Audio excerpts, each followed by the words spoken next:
Welcome back, folks. Welcome to part 4 of me mucking about with the 1964 EH Ute. Today we're going to install a new radiator. I've bought an aluminium radiator which is a 3-core, so it should have plenty of cooling for this 173 engine. I'm going to look at getting the original radiator repaired, but for the price of one of these Chinese aluminium radiators, I think it's well worth it to give it a try. So let's have a look at it. Car's running now, so I'm going to move it out into the driveway, and before I install the radiator, just warm it up and run some water through it, just flush out all the rust and stuff. A mate of mine said, what he would normally do is when he puts the new radiator in, is put some pantyhose in the line to collect any of the rubbish that's left in the block to save getting your new radiator dirty. But I haven't worn pantyhose for quite many years now, so I don't have any. So I'm just going to warm it up, flush it out, and install the new radiator. So let's get to it. Okay, here's our new radiator, all aluminium, and there's the old one. There's no holes for the bolts, but that's easy enough to drill. Looks alright. I did note on the back of it when I unboxed it that there is just a little bit of damage, but I don't think it's going to be a problem. Any radiator, you can pretty easily damage those flutes. Looks alright. The welding looks good. Apparently these have been pressure tested. So this, and no affiliation nor sponsorship, Worley Auto Parts, $179 I believe, delivered, so free delivery, and it got to me within about, I think, 3 days from either Perth or Melbourne. I'm not sure where they shipped it from. So looks right, looks the goods, all the things are in the right place, so let's get her installed. Alright, she's up to temp, thermostat's open, so we're getting some water coming through there now. Just going to give it a quick flush out. It actually seems pretty clean. I've already started it a few times and it pumped out the dirty water out of it, but I think that'll just about do it. Doesn't seem to be too dirty at all. I do notice I've got a leaky radiator hose. So you go just near that clamp. A leaky radiator hose. So we'll replace that. I do have a spare one, so we'll whack that in. Alright, we do have one slight problem with alignment on this radiator. So the top holes here, they will be in the right spot for the nuts that are on the car. On this side, this hole will match up, but on this side, we don't have enough material. So essentially, the bolt actually goes through here. So that's not a problem. We'll put the 2 or the 3 in that we can get, and then we'll just have to drill another hole in there, and probably just put a nut behind it, and drill in the frame.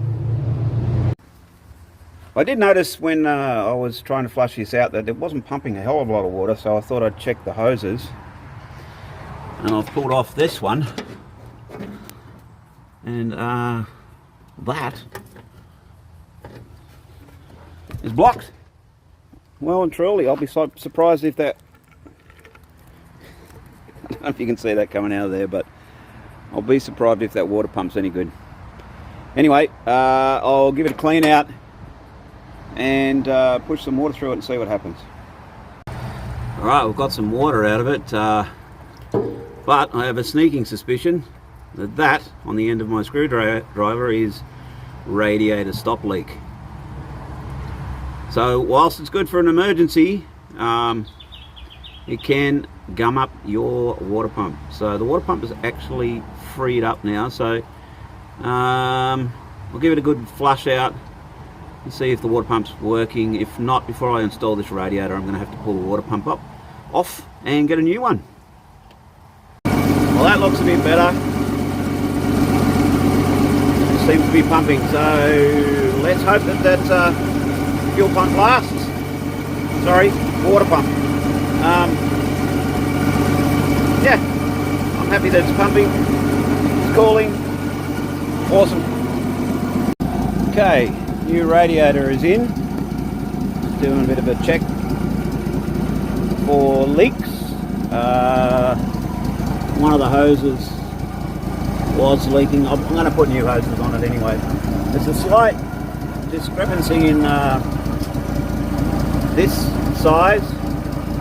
So this is quite small. I think the other one's actually quite small too. So we'll see if I can get a better hose for that. I'm not even sure that this has got a thermostat in it. I'll need to take that off and see whether there's a thermostat in there. But so far, the old Chinese radiator is okay. We'll see how long it lasts, eh? There were a few fitment issues, and as you can see, the hoses are a little bit bent, especially the bottom one. It sits slightly different position. It sits a bit lower. The radiator also sits a bit higher at the front. It doesn't seem to be an issue, so it should be right. G'day. It's been a while since I've done any work on the car because I've had a bit of a man flu, and the wife's away overseas, so you know, I died a couple of times, and because she wasn't here to tell me I wasn't dying, I died, but I got better. So what have we done? We've done very little. I think last time I left you guys, we had a radiator done. So let me switch you around and we can have a look at that. Nice shiny radiator. Made sure there's no leaks. What I also did was I opened up the thermostat housing. She's pretty messy in there. And I found the thermostat. So that's what a thermostat looks like if it's been left in there and corroded. That's what it's supposed to look like. We've got a new thermostat.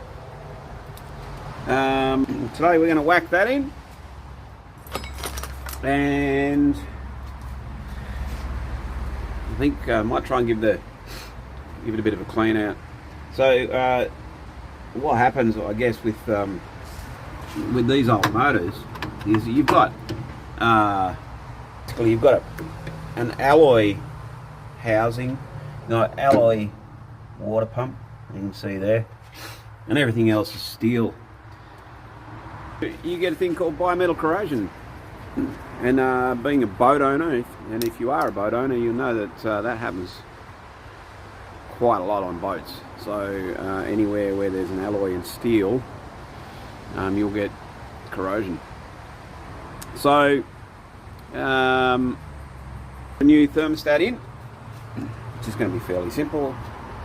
I also have managed to pick up a starter motor from a guy close by with a nice gear that isn't worn through. So I'm going to rebuild the wiper motor, and I can stick that back in there, and then we'll have our wipers ready to go. I think that actual wiper motor is a bit dead, so I won't be using that. What else can we do? Probably fill up the radiator after I give it a clean out, and I do have somewhere here this stuff. So this is inhibitor to go in our coolant, which will stop that bimetal corrosion. And look at that, it's race coolant. That should make the old 173 go a bit faster. A bit of Penrite. Put that in there. No sponsorship, no alliance. I also have, before I do an oil change, we're going to give it an engine flush with this stuff.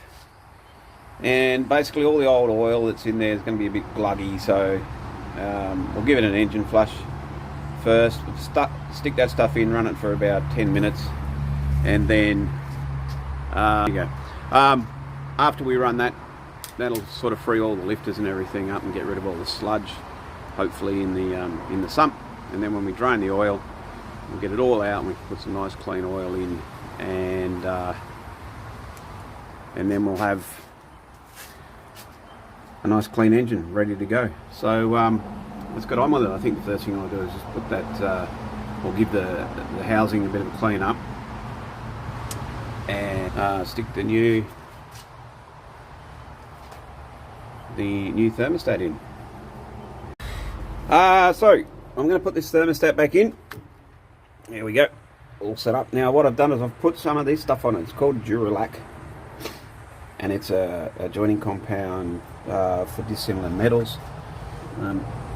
You can see there, just on the bits that are going to be touching the alloy, as a bit of a safeguard. I had some lying around. As you can see, that tube's stuffed.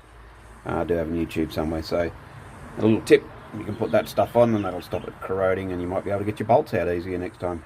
Alright, pre-mixed the coolant, and the radiator's full.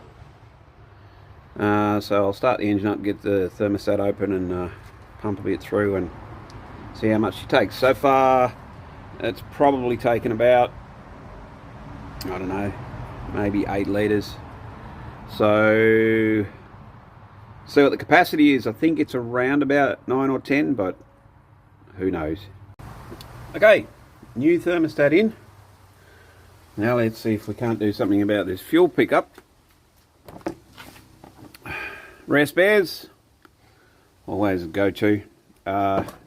New fuel sender, I think it's about 180 bucks delivered.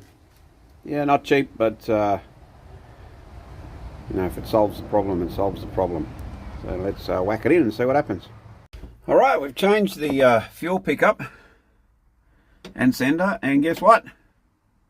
Drained the fuel tank, and now she reads empty. Before it was reading full all the time, so that fuel sender was stuffed. Awesome. We're going to know how much fuel we have.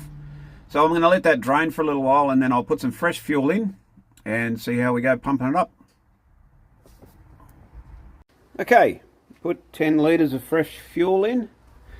I'll swap these hose clamps over for some decent ones instead of just the spring-loaded ones. Let's see what our fuel sender is telling us, and let's see if we can get some fuel to pump up. Our fuel sender is telling us we've got a little bit of fuel. As I said, 10 litres, it's not a hell of a lot, but sorry you couldn't see that. It's popped up a little. Let's crank her over and see if we can get any fuel to pump up.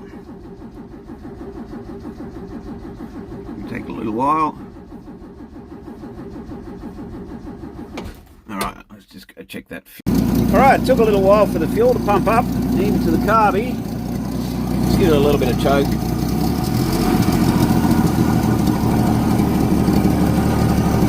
And the sight glass is pretty much full.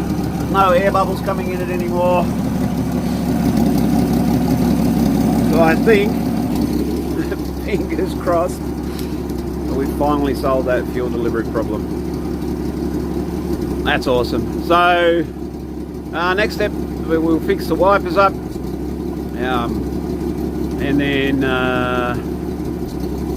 see what other issues we might have to come up with before we can take it out and see if we can get a safety inspection on it. This car's going to go on club plates. So for my club, which is actually the Volkswagen club, but they will register the Holden. For my club, it just requires a safety inspection in New South Wales, which is what we call a pink slip, not a full inspection. Having said that, you know, once the brakes are good on this, I don't see any reason why it wouldn't pass a full inspection, apart from the fact that it doesn't have a heater in it, which means there's no demister, and that could be an issue. Anyway, I'm going to end this video here, and next time we come back we'll be working on the wipers. I'm conscious that we're getting quite long videos out of this, but I don't want to bore you. So anyway, stay beautiful, catch you next time.